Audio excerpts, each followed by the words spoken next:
Hey friend, do you ever look around your home and think, something just doesn't feel quite right, and I wish I knew what it was and how to start to fix it? Are you ever surprised at how long it takes you to buy a simple lamp or a simple pillow or a bedspread, or heaven forbid, you need to buy the paint color? Do you wonder what has happened to the thing that you just purchased that was so cute in the store, and now all of a sudden when it's home and in your space, it's like a foreign alien has just landed. And you're thinking, what happened between the store and now in order to make this thing change so much that it doesn't work? It is no longer cute in your home. Do you think that sometimes the decorating gene has just passed you by, that having a beautiful home is meant for someone else or Susie down the street and not you? Friend, I have heard it all, and I want to let you know that design is teachable. Decorating your home can be learned, it can be easy, and it can be something that you can achieve. Come and join me in my free 2-day live workshop where I'm going to teach you 3 simple steps to creating a home that you can't stop gushing about. I'll walk you through how to identify your style, how to make your home cohesive, and then how to tie it all together in a nice, neat little bow. If you can't make it live, I get it. We have jobs, we have work, we have to take our kids to and from all the things.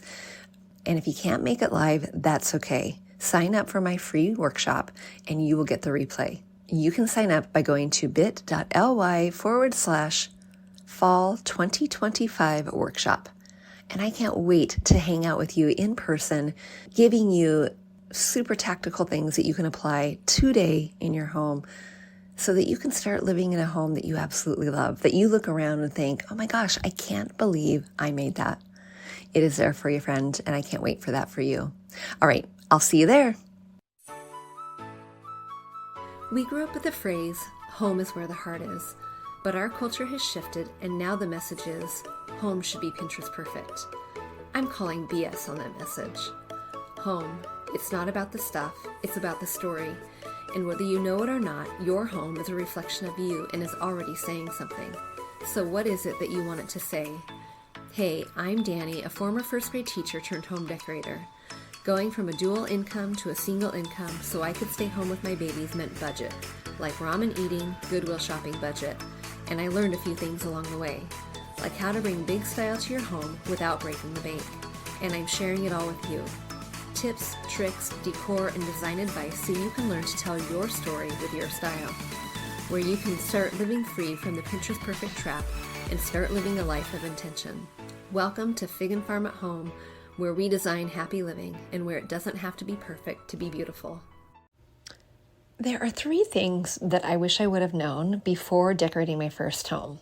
Now, if you remember, if you've been following along for a while, you know that my first home that we purchased was in Iowa, and it was a really sweet, very charming, cozy cottage. And what I mean by that is it was pretty small. It was about 1,600 square feet. It had upstairs and a downstairs. Upstairs had a living room, 2 bedrooms, a bathroom, a kitchen, and a sunroom that was all windows. And it also had our back door. And that back door actually was where we had our friends come and enter. So I knew that if you were knocking on my front door, you were likely a stranger. And then downstairs, we had a really long great room, and it just ran the length of the home, kind of an awkward rectangular space that I sectioned off into 2 spaces to be a playroom for the baby, and then toddler, kiddo, preschooler, and then a living room where we had our TV. We had a laundry room, a really rather large laundry room that we ended up putting a wall in to accommodate a toilet that was in the corner of this laundry room, sitting all by itself. And it had a lot of storage. It was such a great little utility room. We had an extra bedroom. And this was all daylight basement, so it didn't really count as an extra bedroom. We used it as a guest room and as an office, and then we had a really rather large storage room. They really made great use of that teeny tiny home. But there were things that I didn't quite know when I started decorating that home that I really wish that I would have. It was charming. It was adorable. It was absolutely perfect for our first home, and it was ours. And I was really excited. So excited that it was ours that the minute we got the keys, jumped in and started making changes. Some of the colors that were used on the walls were a little too strong. Some of the layouts that were used, I changed them. Some of the curtains that were hung, I took them down. Not all bad things, but when I look back, and now that I know a little bit more, I could have done a little bit better, that strategy.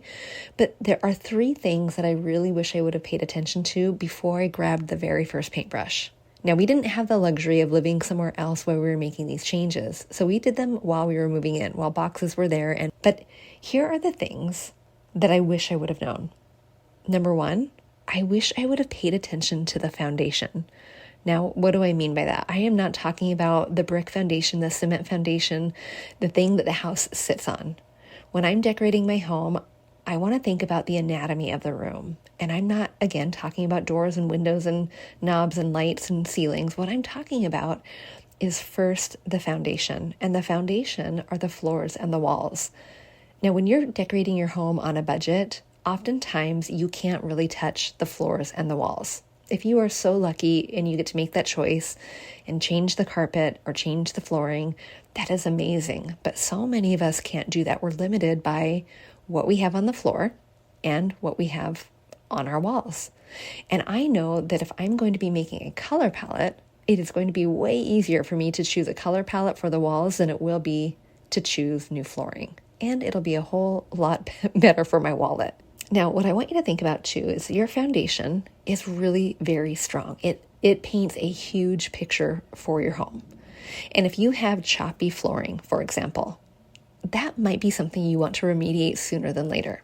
What do I mean by choppy flooring? I mean, if you have a home that has different flooring in every single room, that might be something you want to make a transition to be a little bit more cohesive. But you can do the same thing with paint. And having a color palette that complements the foundation you have on the floor, like the color of your wood flooring, that can be one of the easiest ways, or not easiest, but best ways to make your home look and feel cohesive. Now, just like color has warmth and coolness, wood tones do too. So the foundation is so important because if you have wood flooring, which so many of us do, and it doesn't have to be, wood specific. It can be LVP, it can be laminate that looks wood. If you have those wood tones, they're going to carry a warmth or a coolness to it, just like paint does. And paying attention to that warmth, that depth, is going to be really, really important. Take, for example, if you have kind of that honey oak wood tone, but we've been seeing a lot of gray wood tones. Those two don't necessarily complement each other. Gray is a cool wood, and honey oak is a warm wood. And so when you bring in, for example, cool woods that live in a warm wood, a home with a warm wood foundation, that is one of the things that can easily be remediated, but sometimes goes overlooked because we don't necessarily know how to match those wood tones. And we think, oh, it's wood, I can bring it in. So foundation is so incredibly important. I wish I would have paid attention to that. I wish I would have known a little bit more than I did. But one other hint that I want to tell you about wood tones. When you're looking at the foundation of your floor and you have a wood that has a little bit of striation in it, a little bit of knots in it, a little bit of coloration, here's the hint, whatever you see popping through can be wood tones you bring throughout your home, like in a coffee table or a credenza or a dining room hutch, a dining room table, legs on your furniture. Pay attention to the knots that are coming through in the overall wood coloring. Okay, the second thing that I wish I would have known when I was decorating my first home was I wish I would have given myself the grace to slow down so that I could choose things with intention. Now, you heard me say I got the key basically in one hand and the paintbrush in the other as I walked through the door, and I wish I would have known to slow down a little bit. I wish I would have had the patience to take my time a little bit. Because what ended up happening was, and I did the same thing when I moved to Washington, what ended up happening was I got so excited that I wanted to make some change and make it mine and put my stamp literally on the walls that I painted without really making intentional decisions. And if you've heard any of my color podcasts, I'll link one in the show notes. I don't have it memorized on the top of my head, but choosing a color palette and creating a home that is cohesive can be done by choosing an intentional color palette. And when you do that, the easiest way to have a cohesive looking home is to have, when you think about your open concept floor plan, you have one color. That is your foundational color, right? That's why I call it the foundational color, because it is, going back to point number one, the foundation of your home. You want that to be the primary color you have throughout your space. And it's going to be, if you want to do it the easiest way, the main color that you have flowing room to room to room. Any open door, that is a color that is going to be the same. And then you can choose a primary accent color and a secondary accent color. And when you think in terms of ratios, your foundational color should be about 60% of the color. And then you might bring in 30% of your primary accent color and 10% of your secondary accent color. You might have 3 accent colors and you just want to split that ratio accordingly to whatever your preference is. But in my Iowa home, here's what I had. In that really sweet, charming upstairs, I had a living room that was wallpapered in taupe grass cloth. Really very nice, actually. I had the kitchen that was, it was painted a kind of like a rustic Italian faux sponge, orangey.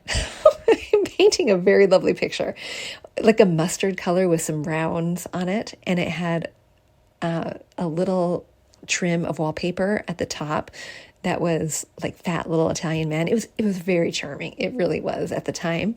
In my adjoining room, I had the sunroom and it was painted red. Of course, that was all windows, so you really saw the white trim, but the ceiling was a painted sky, blue and white clouds. Again, these were not my choices. This is what I inherited when I moved in.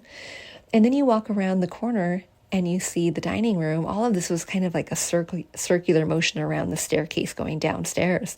But the room color when we first moved in was an evergreen. We ended up painting it a blue that had an undertone of purple. Again, at the time, I had no idea what undertones were. I just chose one that I liked. It worked a little bit. And then in the bathroom was a really light blue, which is really part of my color palette now in my current home and part of my aesthetic. And then the 2 bedrooms, very different. One was purple, the other was lime green. You can see how every room, it looked like a patchwork quilt. And when you're going room to room, although cute, it didn't necessarily feel cohesive. And then when you throw in furniture selections that are not necessarily chosen with intentionality, you then add to that layer of non-cohesiveness rather than doing the opposite. So I wish I would have given myself a little bit of grace and said, I want to slow down and I want to make a color palette that really can flow nicely room to room. And it doesn't necessarily mean that I had to make all of the walls one color. It just means that the colors that were in my palette needed to be represented somewhere within that space so that it felt intentional. The goal when you are creating that cohesive home and that cohesive flow room to room is that you can literally take objects from one room and place it in the other, and they will make complete sense because you have chosen first the color palette that flows room to room, and secondly, you are in alignment with your aesthetic, so you know things like wood tones, metals, you know the types of shades you like, you know the types of textures you're drawn to, all of that. And when you're in tune with those 2 things, you're able to take one item from one room, big or little, and move it room to room and still have it work and still have it look cohesive. I wish I would have known that. But one of the things that happens often when you are choosing as quickly as I did in that first home, even as quickly as I did in my Washington home, when you walk in the door with your key, your brand new key, and a paintbrush or a sledgehammer, sometimes that excitement makes it so that you make choices that then you can later regret. And what I see often with clients is that the choices that you make can really, boy, do they beat down your confidence and make shopping experiences really frustrating and tiring and burdensome, and they don't feel good. I have one sweet client who has said something really the last couple times we've met, and she's now working highly, highly independently, which I love. I absolutely love, because I see that growth in her and I see that confidence growing.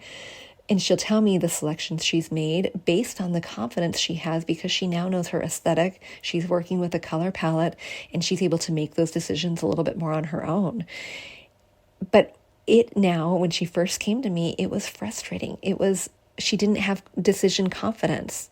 And now she does, and it's joyful, and she wants to continue working room to room, and it's so much fun to see. But when you go in with intentionality and you make a mistake, you've spent that money, you come home and you realize, oh shoot, that doesn't look good. Or, oh no, dang it.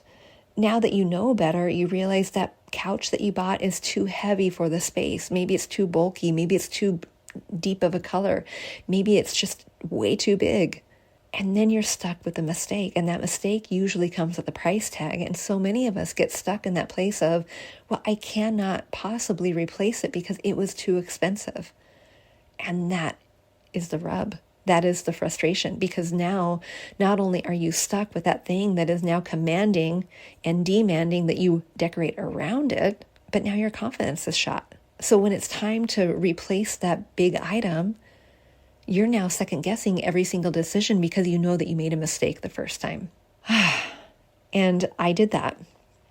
Thankfully, in our upstairs living room, we chose furniture that was leather, and it was, and I still have it. It is living in my library now in my Washington home, and it's perfect. That was a good choice. But some of the other choices I made, thankfully I didn't spend as much on, but they ended up being lasting a little longer than I would have wanted them to, simply because of the price point that made it so that I could not make the change sooner than later, because I was beholden to that piece. Our dining room table, probably not the best choice. We had a really cute, not quite craftsman style home, but it was built in the 1950s. It was really very sweet and charming with arched doorways and really sweet molding millwork.